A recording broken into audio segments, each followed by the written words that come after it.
Okay, hi everyone. As I said, the cavalcade of films continues, and today is a very interesting film because the last couple of films have been quite heavy themes, and thematically you could argue this has just as much humanity to it as maybe some of these other films. And the film I'm talking about today is The Disaster Artist. So as usual, I'm going to do my quick thing, which is I'm going to tell you whether you should go see it or not. Then we're going to have a break and talk about the themes in the film, and then we'll talk about spoilers. But I am doing an interesting thing with this recommendation is whether you see The Disaster Artist and also whether you should see The Room, which it is based on, before you see The Disaster Artist. And my recommendation, firstly, is I do think that you do need to see The Room before it. A lot of people say you don't need to, and you could go on YouTube and just see the most important clips. But I actually think it makes a lot more sense if you've seen The Room first. And the hard part is seeing The Room because, as you may or may not know, it's a cult film now, and it's often at your art house cinema at midnight and such, and I just didn't have the opportunity to do that with seeing all these other films. So I went onto YouTube, and people will say it's not on YouTube. It is on YouTube. What you have to go is look at the Spanish version. It's only subtitled. The rest is The Room, as far as I could tell. So I would go and watch that first if you have the time. Having said that, you could easily watch The Disaster Artist without it. And to answer that question, you should definitely see The Disaster Artist. It's a really well-made film and interesting because it plays with some of the familiar tropes of Hollywood. So I'll come back in a second and we'll get into it. I did not hit her. It's not true. It's bullshit. I did not hit her. I did not. Oh, hi, Mark. Okay, so The Disaster Artist is based on a book which was written by Greg Sestero and I can't remember the other guy's name, a writer, and based on his experience when he met up with a guy called Tommy Wiseau, and they made, now quite famously, the worst film ever made, The Room. And it's an interesting film because, of course, it's looking at a very familiar Hollywood story, which is a couple people get together and they say, let's try and make it in Hollywood, and we'll give it everything we've got because we really want to get our vision out there and become famous and be actors, and let's really throw everything at it. And often when that story is shown, they make it. And so this film is quite interesting because, of course, we know that The Room bombed and that, as I said, it's celebrated as the worst film ever. So this is interesting as to how that vision came about, the players involved, and then what has now since happened. Because it's got a really interesting epilogue to it. So let's just get back to basics. The film is based on that book. It's directed by James Franco, produced by Seth Rogen, who also has a role in it as the kind of like he's the script supervisor, but he almost becomes the de facto director of The Room, although Tommy Wiseau is listed as the director. Playing Greg Sestero's role as the kind of good-looking guy is Dave Franco. So there's an interesting energy there with James Franco playing the marquee role of Tommy Wiseau with this.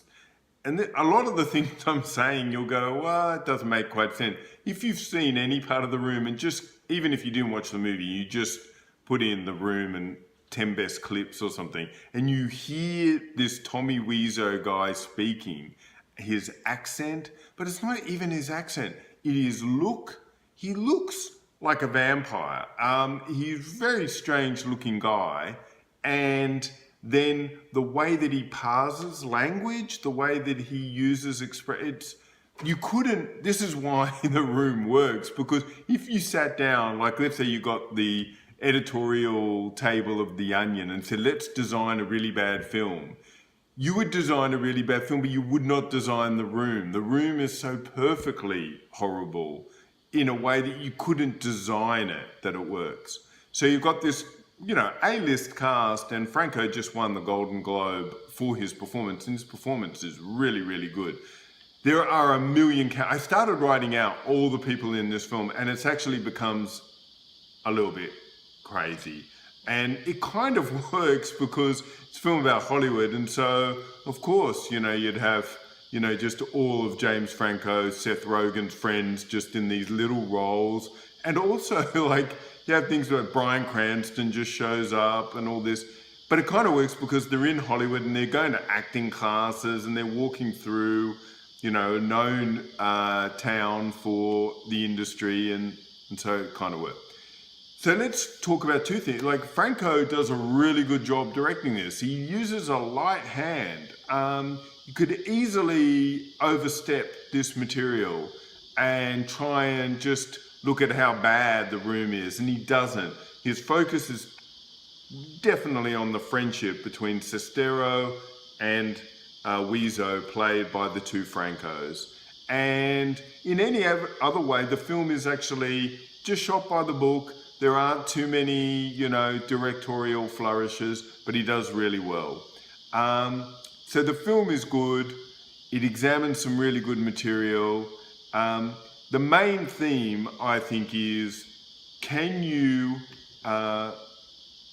be an artist and make really bad art, and in so doing still respect the artistical vision? Now, we all know incredible artists all over the world, but especially I know film, who have attempted to make films which were horrible. And I will say, for instance, Stanley Kubrick, who in my book is in the top 3 filmmakers of all time. Now, he made Eyes Wide Shut, and I can barely look at that. I mean, it is shockingly bad, I think. And so that is an artist. He obviously had a vision, and it just did not work. And Tommy Wiseau obviously had a vision of some sort, and it did not work. And so it's an interesting film because it's playing with this whole thing of, often when Hollywood films are about filmmaking, there's celebration of it, or it's a complete disaster. And what I mean by that, it's like a film in which, like All About Eve or Star is Born, where there is a real price for your ambition, and often the protagonist gets everything they want, but in getting it, they've given up their soul. Or it's a film like The Black Dahlia, where an actress from Kansas goes to LA, falls in with the wrong crowd, doesn't become a Hollywood actress, and is murdered or exploited. This is a bit different. They go there, they live a pretty good life. Greg Sestero gets an agent almost straight away, and yet they then hit a wall and go, we're going to make The Room. And they have no idea what they're doing, and their naivety is almost unbelievable. And if you probably hadn't done and watched The Room or seen some of this stuff about the making of it, it seems almost unbelievable that Tommy Wiseau could get any money to do this kind of stuff, but he does. So look, this is really worth seeing. It's a fun film, and I think it's interesting the way it plays with some of these tropes. So I'm going to come back with spoilers, and we'll just wrap this up. So look, by the end of the film, Tommy Wiseau is really caricatured completely. Now, he is involved in the film, and he even makes a cameo at the end of it. Franco really does a great job of showing that this guy really is an enigma, and yet doesn't humiliate him.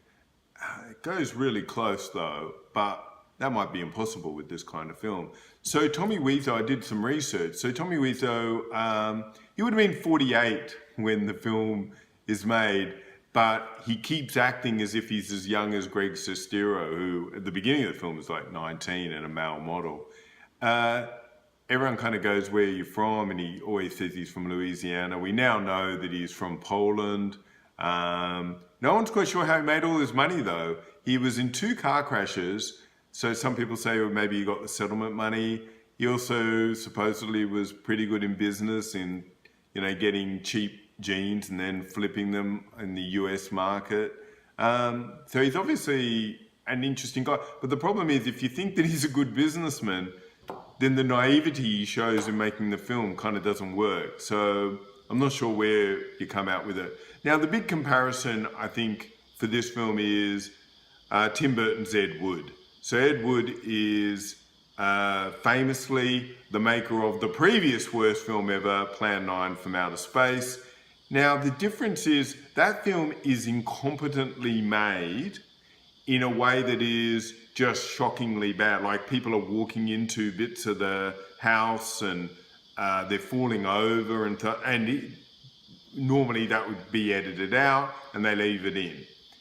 Also, Bela Lugosi is in the film and he's obviously dying and he's shockingly bad as well and dies shortly after.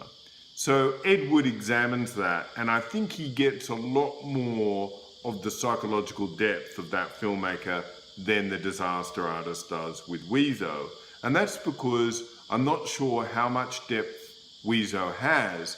Wiseau definitely wants to be a film star. He loves James Dean. But the problem is, it's not that he's that incompetent, though he is. The film cost $6 million. You can kind of do a lot with $6 million. But it is more the choices that he has made throughout the film just make it amazingly bad. But I've watched the film and I've seen worse films. Like Showgirls is a worse film because the people there knew what they were doing and still produced Showgirls. They still had that sex scene in the pool where it looks like 2 people are being eaten by piranhas. That's a bad film. This film is just malevolently average, and the interesting thing about it is you cannot take your eyes off Tommy Wiseau. Everything he does, the way he speaks, the parsing, and the famous, where he'll be talking about something really serious and then laugh inappropriately, or just turn and welcome someone when he's, just been accused of sexual assault. It's all amazing and kind of in a way celebratory of the Hollywood thing. So I would say definitely go see it and enjoy it for what it is. So that's it for today. As I said, the pipeline of films keeps going. Subscribe, hit the button so you always know what I've been doing. And I'm on Twitter, Guru Eden, and I'll see you soon. Okay, bye.